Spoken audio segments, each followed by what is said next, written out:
окуйм, көрөм, жооп берем. Эки тизги колго келбеди.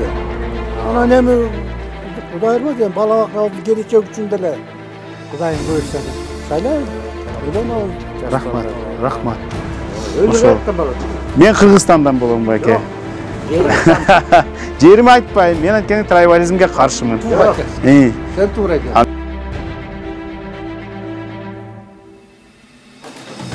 Жакшы. Рахмат. Телевизордон көрөм. Ошо өзүңүзгө келбедимби? Телевизордон да көрө бергесинде. Аябай жакшы журналистсиң. Молодец. Ишиңизге келесиң. Азаттык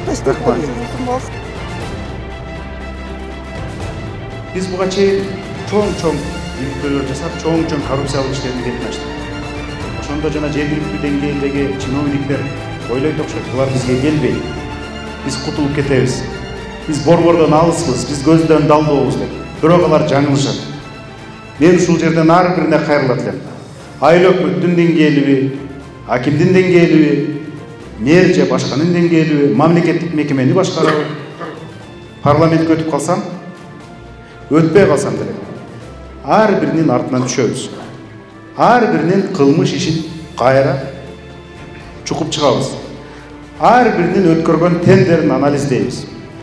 Ар биринин салган үйүн, айлыгына теңештиребиз.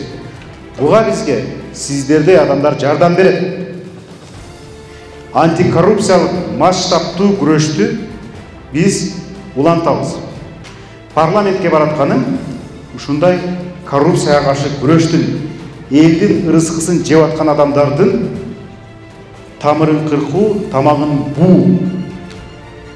Ошон үчүн мен бул антикоррупциялык күрөштүн экинчи этабы деп айтам.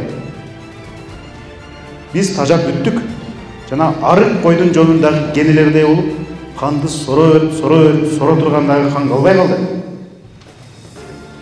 Экиге бөлүнүп калды. Бай чиновниктер, анан ак эмгеги менен бирке акча тапкан карапайым адамдар болду. Мындай болбош керек.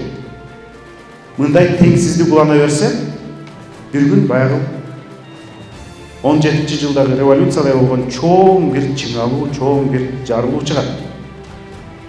Мен ошол чиновниктерге эскертем. Биз баргыча кылган кылмышыңарды оңдоп койгула. Биз барып иликтеп чыккандан кийин кача албай каласыңар.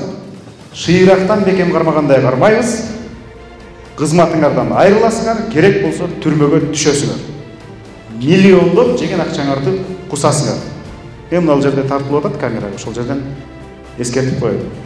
Ар бир айылга, ар бир районго жетебиз.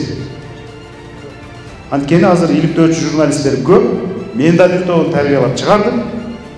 Буюрса жайылабыз. Жана мен аларга журналисттерге сөз берип атам. Силердин алып чыккан иликтөөңөр жерде калбайт.